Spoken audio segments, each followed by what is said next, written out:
What's going on, guys? We're back in my friend's garage for what feels like maybe the 60th time this year, but this one's going to be a little bit special because we got the new car out here today. For you guys who've been following the channel for a little while and have dug deep into the archives, you know I used to have the first gen BRZ, but just last weekend I picked up the new GR86, so it's a hell of a road trip. Went out to Pennsylvania for this car just to find one that was both color and manual transmission, and we got it. And super stoked. I mean, it still honestly doesn't even feel real that this car is my car, but here we are. So yeah, we got it back in the garage today because I'm going to be doing the first little bit of modifications to the car. Nothing crazy and mostly cosmetic stuff, but yeah, without further ado, we'll jump right into it and we'll show you guys what we're doing. So everything we're going to be doing today, some of it is carryover from the previous car. Pretty nice that the new model was more so just a refresh and really like reshelling of the old car. So a lot of the mods that I had on the previous car fit on this new one. So we're going to be installing some of those today, as well as some fun extra stuff. Like we see, we have the clear side markers here. We've got the strut tower brace from the previous car, the Cusco Sport pedal from the previous car, and then we've also got this new engine cover from Perrin, and we're going to be throwing all those on today, along with the camber bolts, and kind of walk you guys through it and then show you how everything looks after. So we're going to start out here with the engine cover. This will be a really straightforward install, so that's why I wanted to knock that one out first. You can see in packaging we've got some of these stickers that came in the box, as well as detailed instructions, warranty info, all that good stuff. And all the tools that were going to be needed for the install also came along with it. So we'll get this thrown on the car and show you guys how it looks. So getting the old cover out is pretty straightforward. It's got three little inserts for it that you just kind of have to wiggle it out and pull it off. And these inserts are what will be mounting the new metal engine cover to. Alright, so that's the engine cover done. I think that already looks way better, much better than the plastic cover that was on there beforehand. So I'm very happy with that. And we'll move on to the throttle pedal cover next. So the best way to install this throttle pedal cover, as much as it seems like you kind of finesse your way into fitting it on here while it's in the car, it's a hell of a lot easier to just take the full throttle pedal assembly out and then install it outside of the car. So that's what we'll be doing here. So pulling out the pedal assembly is pretty straightforward. There's just two 10mm bolts that are holding it in, here and here. And then there's one connector, electrical connector, that you have to pull out before you try and yank the pedal out of there. But yeah, just getting those two bolts out, you want a little extension, and that'll be that. So now we'll get the cover on there, and then we'll get it back into the car. Alright, so that's the pedal install done. Nice and easy. The interesting thing is it is a little more out of place on the next gen car than previous, just because you have black rubber covers for the other pedals in this car, where with the previous gen, at least in the BRZ that I had, the other pedals had more of a metal look.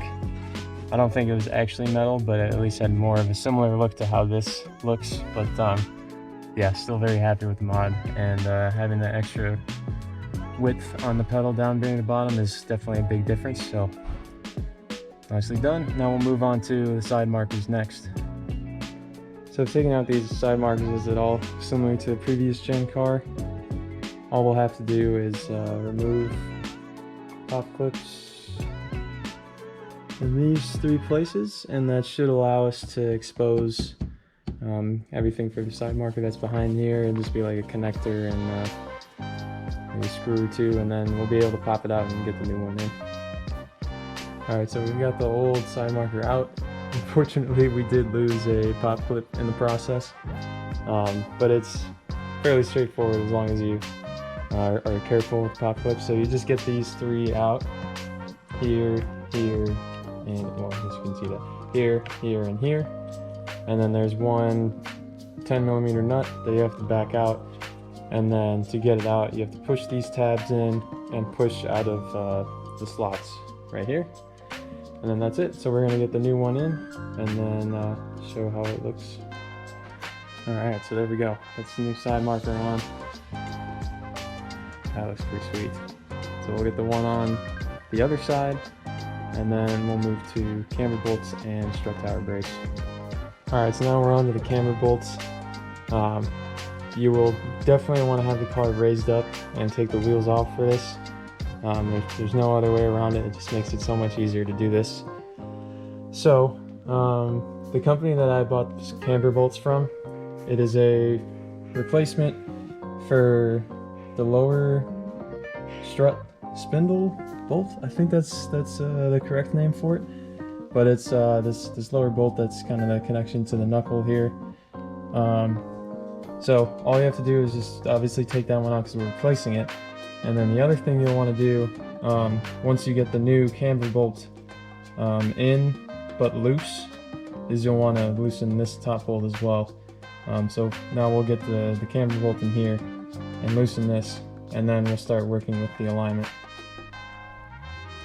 Alright, so now we've got our camber bolt in, and based on the instructions provided by SBC, you have this larger tab inside toward the wheel that'll allow you to get the most negative camber.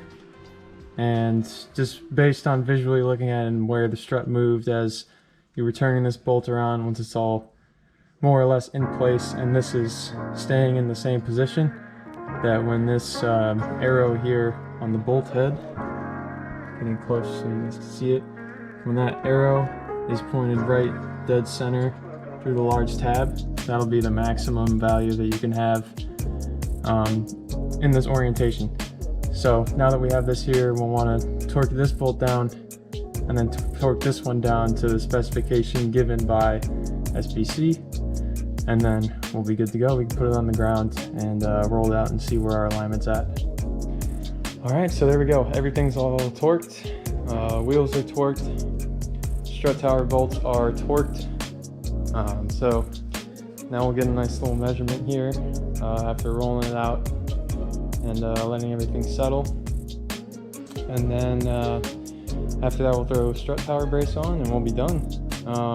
One quick note for camber bolts, especially once you get to getting them torqued, it is a bit of a pain in the ass. You just have to have a lot of patience, and with that being said, arguably you could say that it's not really worth it because you only get about 1.5 degrees of camber out of them. But I mean, the difference you feel on track is certainly worth it, especially since they're only 25 bucks. So that's it for that, and yeah, now we'll move on to the strut tower brace. Thankfully it's a 1-to-1 direct fit, so we'll just have to take off 4 bolts on each side, and then these two here obviously on this side, and then mount it up, tighten it down, and then also get the brace for the master cylinder tightened down, and then we'll be able to ship it.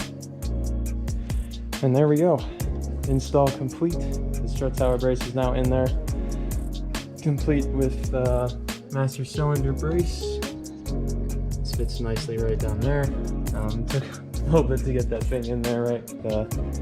It's a bit stuck from when I had it on the old car, but nonetheless, we're done. That's everything in. So we got our new throttle pedal cover, strut tower brace, engine cover, and our camber bolts all in. I gotta say, this engine bay is looking a lot better already. I really like the look of this parent engine cover. Of course, the strut tower brace looks real nice. Not that either of them add anything in terms of performance to the car, but they certainly look nice, so sometimes that's half the battle. But yeah, that's gonna be it for this video. So thanks for watching, guys, and catch you guys in the next one.